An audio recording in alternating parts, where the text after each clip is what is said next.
Olá pessoal, tudo bem com vocês? Queridos, hoje nós vamos aí a hidrografia brasileira, certo? G14, abram lá. Nós já vimos aí o relevo brasileiro, né? O relevo brasileiro 1 e 2. Nós já vimos aí tanto o relevo, como também nós já vimos aí a vegetação brasileira 1 e 2. Então, depois do relevo, a vegetação, agora nós vamos aí à hidrografia brasileira. Hoje nós vamos ver aí algumas partes de rios e depois nós vamos a uma introdução do que é um rio, como identificar, e depois nós vamos à bacia amazônica. Nós vamos ver a bacia amazônica, a bacia do São Francisco e a bacia platina. Essas são as três principais bacias do Brasil, né? A bacia do Paraná, ela nasce aqui no Brasil e deságua fora do continente. A bacia São Francisco, ela é totalmente brasileira, a segunda maior totalmente brasileira. A bacia do Tocantins-Araguaia é a maior brasileira, né, 100%. E a bacia amazônica, ela é a maior do mundo, certo? Mas ela não é totalmente brasileira. Ela nasce fora do Brasil e deságua no Brasil, tá ok? Então nós vamos aí à bacia hidrográfica. Vocês observem aqui, ó, parece como se fosse uma folha, realmente. Então, isso aqui é uma bacia hidrográfica, ó. Um rio principal, certo? Nós vamos ter um rio principal e nós vamos ter os tributários, os rios, as outras sub-bacias, né? Que esse aqui também é uma outra bacia, é uma sub-bacia dessa bacia principal aqui. Então, ele vai ter os seus rios secundários, os seus tributários aqui. Esse aqui é o rio primário e esses são os rios secundários. Então, nessa principal bacia, esse aqui é o rio principal e esses aqui são os seus tributários. Observe isso aqui, o tamanho desse aqui. Ó. Isso aqui é uma outra bacia, certo? É uma outra bacia tributária dessa bacia principal. Isso ocorre na bacia amazônica, por exemplo. Tem várias outras bacias, vários outros rios que compõem bacias e que vão desaguar, por exemplo, a bacia do rio Madeira, né? A bacia do rio Tapajós, a bacia do Rio Negro, do rio Solimões. Então, todos esses grandes rios, e são rios volumosos, vão criar aí o rio Amazonas, por isso que ele é tão grandioso, tá ok? E aí nós vamos lá, bacias hidrográficas. Corresponde à área drenada por um rio principal e uma rede de afluente. Então, nós vamos ter aí ó, a bacia, extensão do rio principal, ela vai ser calculada, ó, esse aqui, o rio principal. Nós vamos ter aí a nascente, né? Essas aqui são as nascentes, onde nascem aí tanto o rio principal como os seus tributários, certo? Aí o rio principal aqui, ó, esse 2. Nós vamos ter aí o 3 são afluentes, certo?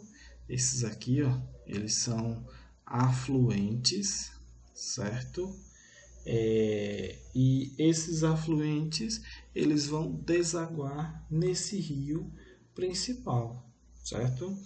E nós vamos ter aqui o subafluente, cadê o 4? Observa aqui, ó, aqui é a nascente, nós temos um afluente e um subafluente. O que é um subafluente? É um rio que vai desaguar dentro do afluente, entendeu? E nós vamos ter aí a foz, a desembocadura. É aqui, ó.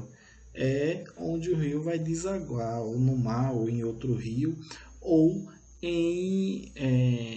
de forma interna para formar aí um lago, uma laguna. O 6 nós vamos ter aí a margem esquerda, o 7º a margem direita, o 8º a jusante e o 9º a montante. E aí nós vamos lá, o que é a montante, o que é a jusante? Isso aí sempre a gente ouve falar na mídia, né? Montante é a parte situada na direção da nascente. Então, essa aqui, ó, é a parte situada em direção à nascente, em relação ao ponto de referência, né? A posição do observador do rio. Então, se o observador estiver aqui, ele está a montante, que ele está na direção da nascente. E se o observador estiver aqui, ele vai estar jusante, que é a parte do rio situada na direção da foz, em relação ao ponto de referência também do observador, né? Então, a jusante, ele está na direção da foz. A montante, ele está na direção da nascente. E a importância dos rios: fornecimento de água potável, produção de energia, vias de acesso, transporte, produção de alimentos, e aí o alimento seria da pesca, né? O extrativismo animal, ou a irrigação para a produção também de alimentos pela agricultura, a produção de água para a alimentação do gado, né, na pecuária também, os animais e até o próprio ser humano.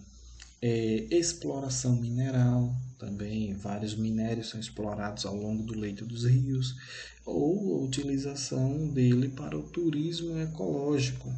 O equilíbrio do ciclo hidrológico também, o rio ele é muito importante nesse ponto aí, como fornecedor de umidade para a atmosfera, e aí a atmosfera condensa essa umidade, o vapor d'água, né, e transforma em chuva, devolvendo novamente a terra, ela escoa, leva para o rio e o rio faz esse processo novamente aí, certo?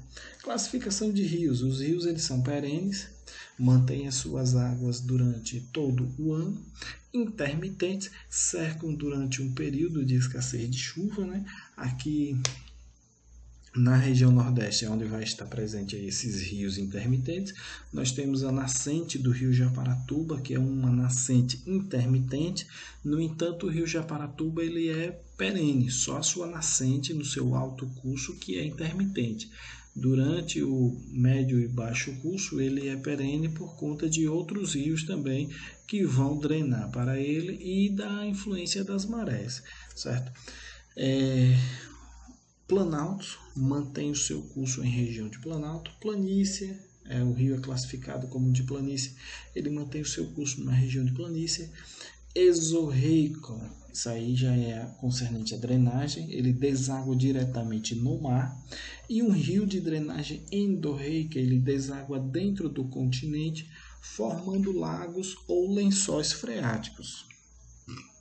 Criptorreicos são os rios subterrâneos, e arreicos é a área que contém todas as partes do rio, exceto água. É uma área que vai conter isso aqui tudo, todas essas partes aí ele vai conter, mas não vai conter água. Existe isso, professor? Existe. Vou mostrar mais à frente. Aqui nós temos, ó, a forma de drenagem exorreica, o rio que está vindo e desaguando no mar, certo? Aqui nós temos um exemplo de drenagem endorreica, é a formação do Lago Erie, lá na Austrália. O rio ele vem, deságua aqui nessa região, no interior do continente mesmo, e forma um lago. Isso é uma formação lacustre. No Brasil, isso não é comum, a drenagem endorreica. São poucas as exceções de drenagem endorreica aqui no Brasil. Não se formam lagos. O Brasil tem muito pouco lago. O Brasil é pobre, podemos assim dizer, um país pobre em formação lacustre. No entanto, o Brasil ele é rico em formação fluvial. Rios nós temos, graças a Deus, muitos, mas lagos nós temos poucos. Um país que vai possuir muitos lagos, posso citar como exemplo o Canadá. O Canadá tem milhões de lagos lá, mas aqui nós temos muitos rios, e graças a Deus. E aqui nós temos aí, ó, um exemplo de drenagem criptorreica. O Sac Ectum é um rio subterrâneo.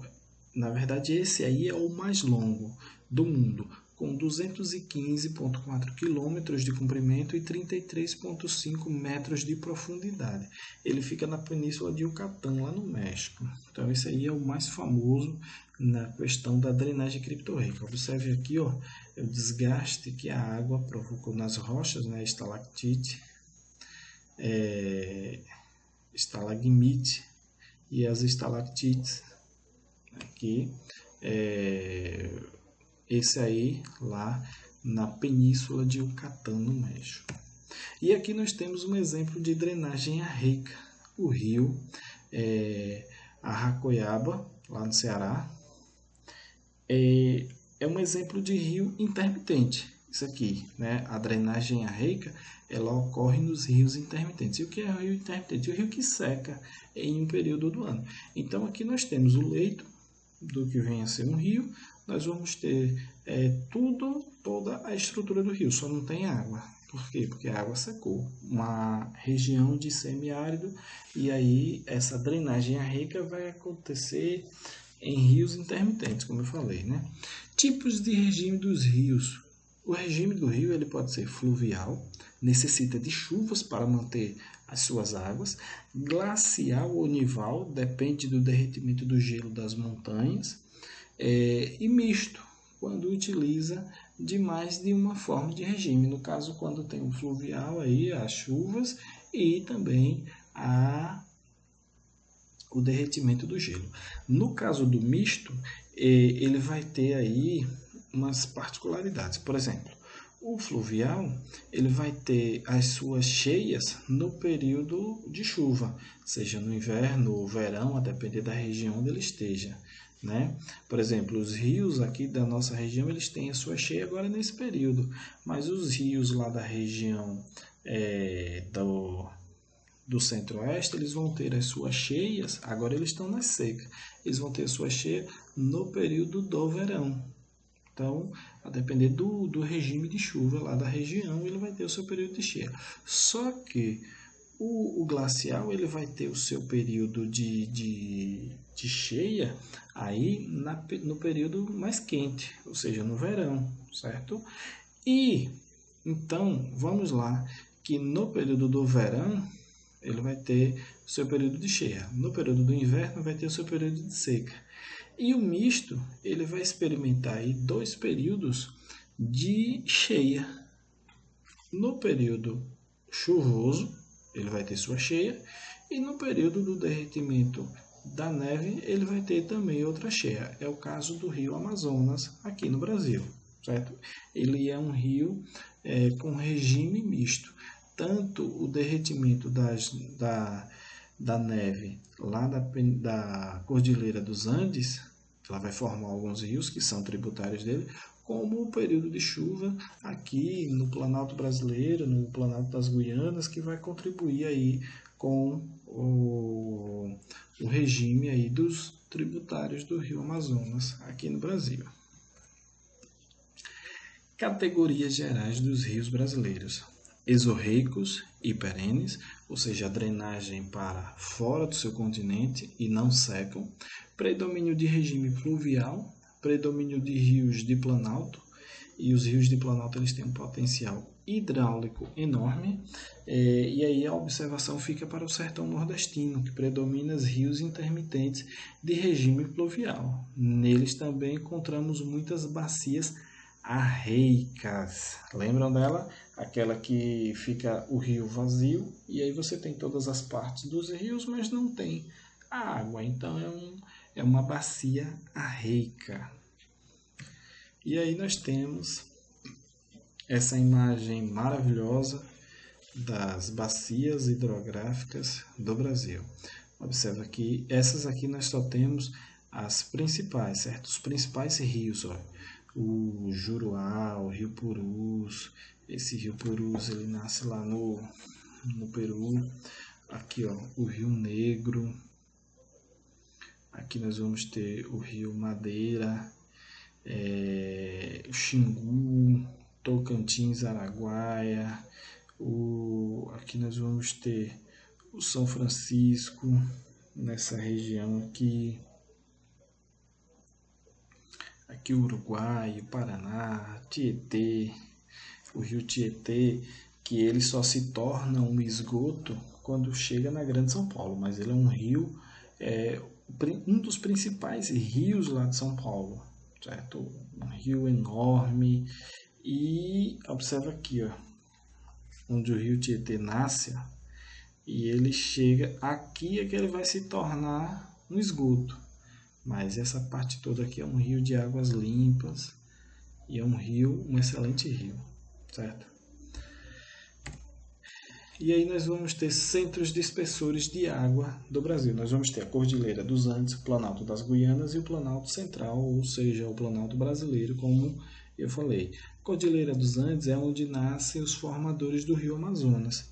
No Planalto das Guianas é que dá origem aos rios da margem esquerda da bacia amazônica, ou seja, é esse aqui, ó.